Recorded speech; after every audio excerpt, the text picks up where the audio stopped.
man, and Nickey here. So got another dyno tuning video going on. So we got a 6th gen up on the dyno. Mentioned this one in my last video. So this is a 2017 Camaro SS convertible, and came in as a stock car, and we did a couple bolt-ons to it. So Roto-Fab cold air, American Racing, Nickey Edition American Racing headers, 160 thermostat, off-road X-pipe, and we are doing flex fuel on this car.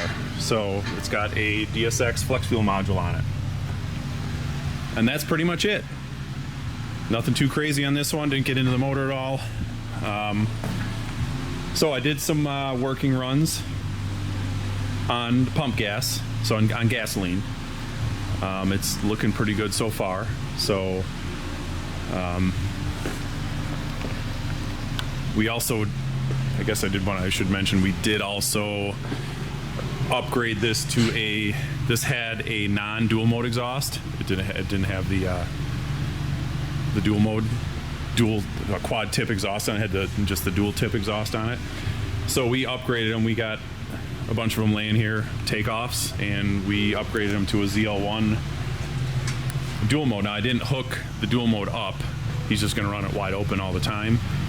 But you get that cool look. We also changed the valance too. He brought that in for us to change out. So yeah, real nice looking car. I'm digging the red with the fender hashes on it. Looks good. So we'll go take a look at the dyno graph, the screen here. So I've done a couple pulls. This is gasoline. This is where I'm at so far. Let me drop this window down a little bit here so we can kind of take a look. And so the first one, my first pull, that was the blue pull. That was pretty much me. Well, I do so many of these 6th gens, I pretty much know, especially a bolt-on car like this, I know where to set everything up before I even do any dyno pulls or do any wide open throttle. So that was my first pull. I was a little rich up here. Timing was pretty good. I actually ended up pulling a little bit of timing out because he's a Wisconsin guy, and Wisconsin, there's not a lot of 93 around in Wisconsin. So because it is a flex fuel car, I'm gonna be a little conservative, but these cars bolt on, they don't really need a whole lot of timing. You know, low 20s ramping up to mid 20s by 6,500 is really all they need. E85, you can add another degree or two, and we'll do that. We'll go over the tune. So the difference between here, I basically leaned it out. I took about 3% fuel up top. I took about 1% out here, 2% in this range. Yeah, and then took about 3% up top. It was a little bit too rich up top. Lambda was like 0.83. So this type of setup, I want to see lambdas 0.87, maybe even 0.88, especially up on top. You can lean them out a little bit more. So that's where I'm at so far. I think I'm going to do one more pull here on gasoline, and then we're going to drain out the E85, or sorry, we're going to drain out the gasoline, and I'm going to fill the tank up with the E85, and we'll go from there. See what we gain on ethanol.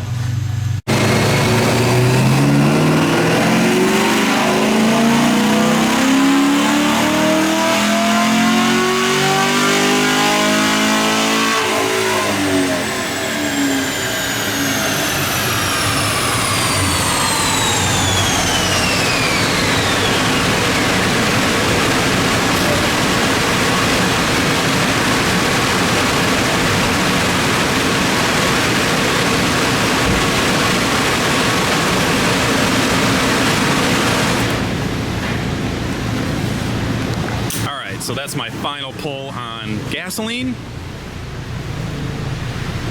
It's looking good. 420.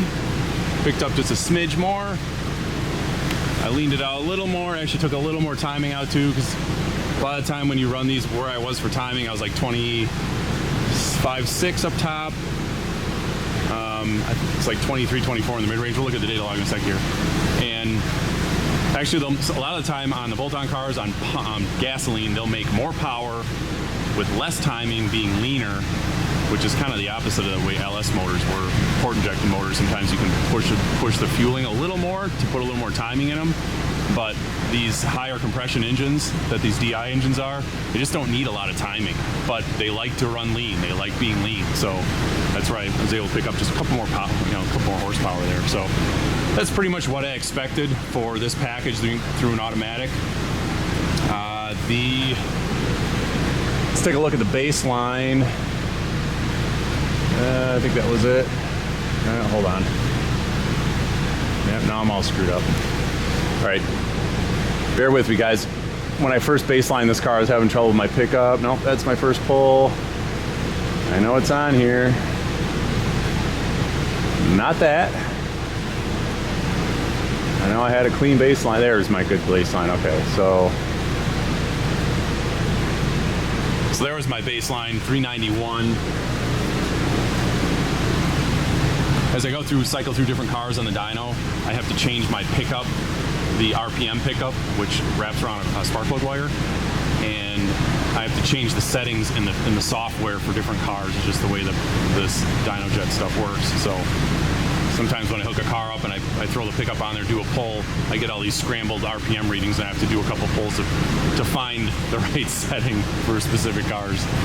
And I swear it changes by the day if it's sunny out or cloudy out or whatever. But anyway, so that was my baseline. That was completely stock, 391.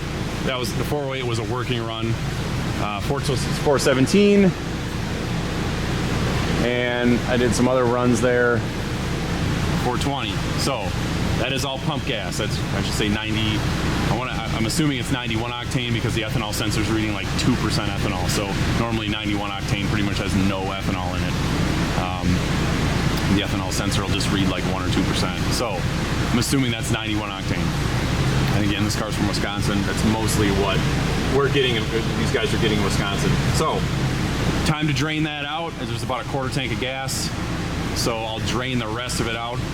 Pretty much try to get all of it out of there, and I will fill the tank up with E85, and it's probably going to be about, I'm assuming I'll probably get to 70-ish%. I hope to get to 70%, might not even get there this time of year. We don't have even 80% ethanol. It's about 70% ethanol. So, and hopefully we pick up 20. That's why I want to get into the 440s. So let's, I'm going to go to work, drain some gas, pump some E85 in, and do another couple rips on it. We'll see where we end up. All right, guys, so gas is drained out. Ethanol's pumped in. We're gonna get in the car here. I just got it warmed back up. So we'll just do a little, so I haven't made any tune changes. I did populate the E85 timing table with just an extra degree. I'll probably add more, obviously, but just to start off, we're seeing about right at 70%, just what I thought. I was able to get all the fuel out of it. So, so yeah, I'm warmed up. Let's get into gear here. Dyno screen, I just brought up my last gasoline tuned run at 420 run. So,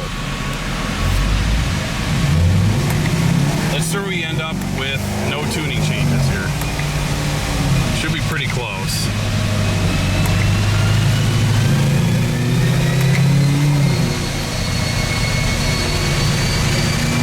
Just gonna load this a second here, get the coolant temp. Get my coolant temp up closer to 180 there.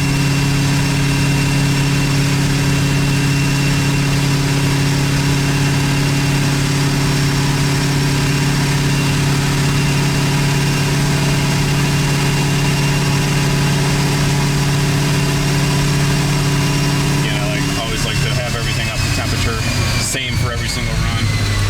All right, turn load off.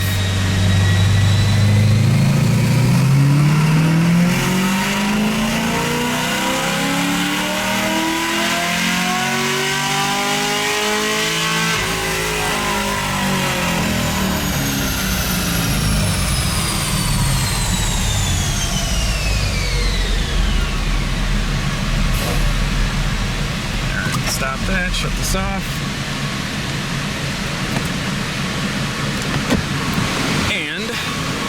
Again, that's no tuning changes. It looks like I was just glancing at the data logger while I was pulling there.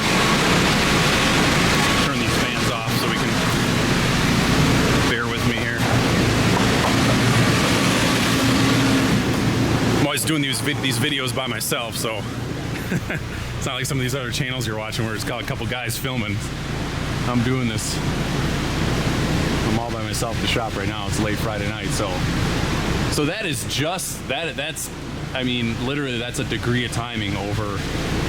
But that's it's amazing, really. I mean, I've done so many of these now. That's pretty much where we're at. I'll probably be able to squeak some more out of it, obviously, and we'll do a couple more pulls here. But that's just what E85 makes over 91 octane on these LT1s, which is awesome. I mean, that's why it's such a common mod, and it bang for the buck. I mean, we're on stock fuel pumps, stock high pressure and low pressure pumps on this SS. So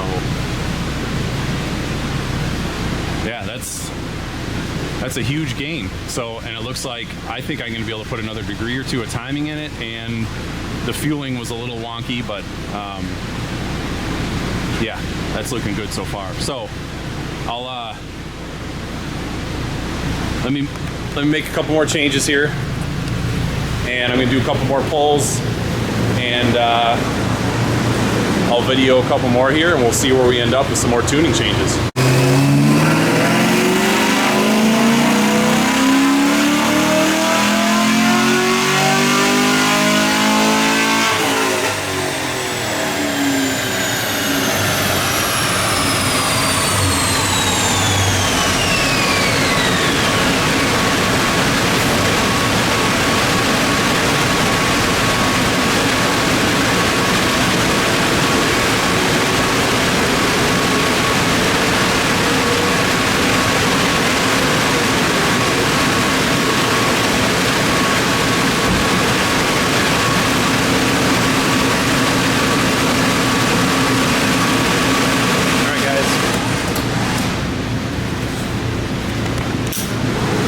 Pretty much it.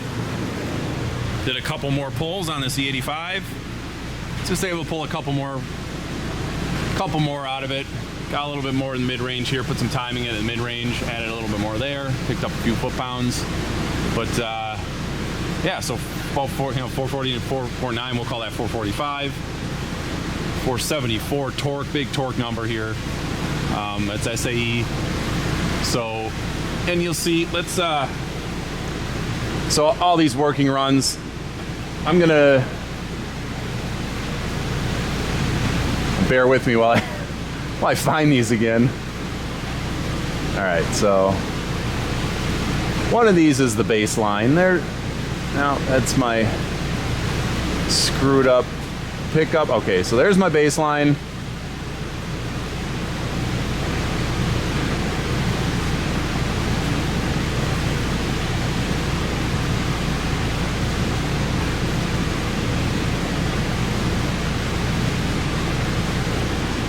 That's my 91 octane.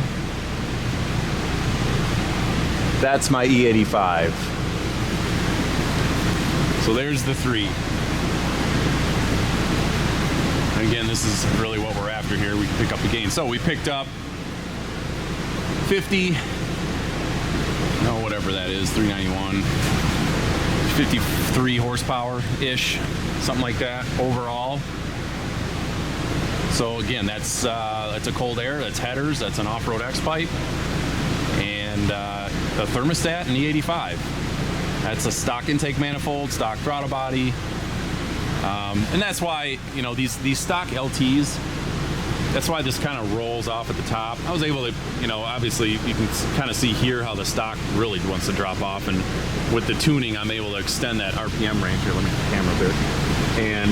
But the stock intake manifold, it's pretty much done 55, 56. That's all it's good for. It's really long runner, smaller plenum. You know, that intake manifold was originally designed for the C7 Corvette with that low cowl, and it's too bad they didn't redesign a taller intake for the Camaro, give a little more plenum volume. That would help. In my experience, bigger plenums will help the top end. So, but anyway. That's why the power's rolling off. Stock intake manifold. MSDs will carry power out to, they'll hold power out to 63, 400, especially, you know, even without a cam, with the stock cam, they'll carry power out to, you know, when I was, my 1LE, when I was just bolt-ons with an MSD manifold, I was shifting that at like 67, 6800. That's where it was fast at the track. They like a little bit more RPM. You went to stock cam, so I'm happy with this. That's going to be a huge jump. I mean, torque, we picked up 60 foot-pounds of torque. I mean, that's a huge, you know, that'll be a huge noticeable difference. So, take a look at the dyno graph, or data log. So, let's see here. Brighten this up maybe a smidge. So, my cursor's sitting right there. I'm a little happy with the timing.